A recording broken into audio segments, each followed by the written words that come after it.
ఇస్లాం శాంతి ధర్మంగా ఎందుకు భావించబడుతుందో వివరాలు. ఇస్లాం నిజమైన అర్థంలో శాంతి ధర్మం, రిలీజన్ ఆఫ్ పీస్. ఇస్లాం అనే పదం స్వయంగా సలాం అనే అరబిక్ పదం నుంచి వచ్చింది. దీని అర్థం శాంతి, పీస్. ఈ ధర్మం యొక్క ముఖ్య లక్షణాలు మరియు శాంతి బోధనలు మరియు శాంతి ధర్మం, దయ మరియు న్యాయం అని అర్థం. మొదటి హదీస్ వివరాలు. ప్రవక్త ముహమ్మద్ సల్లల్లాహు అలైహి వసల్లం అన్నారు, నిజమైన ముస్లిం అనేది ఇతరులు అతని చేతుల నుండి మరియు మాటల నుండి హాని పొందని వాడు. బుఖారీ, ముస్లిం.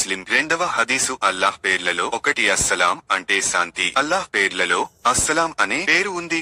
దీనర్థం శాంతిని కలిగించేవాడు. ఇది స్వయంగా ఈ ధర్మం శాంతి మీద ఆధారపడిందని చెబుతోంది. మూడవ హదీసు. ప్రవక్త ముహమ్మద్ సల్లల్లాహు అలైహి వసల్లం బోధనలు. శత్రువులపైన దయ చూపించారు. ఆయన జీవితంలో ఎన్నో సందర్భాల్లో శాంతి, క్షమా, సహనం చూపించారు. 4 ఖురాన్ బోధన. వలాతాదూం అర్థం మీరు దాడి చేయకండి లేదా మీరు హద్దులు మించకండి. అర్థం ఎవరికి అపకారం చేయకుండా ఉండడం, మంచి చేసే వాళ్లను ప్రేమిస్తాడు. 5 ఇన్నల్లాహ యుహిబ్బుల్ ముహసినీన్. దీని అర్థం అల్లాహ్ మంచి చేసే వాళ్లను ప్రేమిస్తాడు. సూరా బకరా 195. మరియు అల్లాహ్ మార్గంలో ఖర్చు పెట్టండి మరియు మీ చేతులారా మిమ్మల్ని మీరు వినాశంలో పడవేసుకోకండి. మేలు చేయండి, నిశ్చయంగా అల్లాహ్ మేలు చేసే వారిని ప్రేమిస్తాడు. దీని అర్థం హిందువు గాని, ముస్లిం గాని, క్రైస్తవులు గాని ఎవరైనా కష్టాలలో ఉంటే వారికి సహాయం చేయడం. 6వ హదీసు. అన్యమతాల పట్ల గౌరవం. ఇస్లాం ధర్మం ఇతర మతాల పట్ల గౌరవాన్ని మరియు సహనాన్ని నేర్పుతుంది. జీవన విధానంగా శాంతి. ఇస్లాం 6వ హదీసు.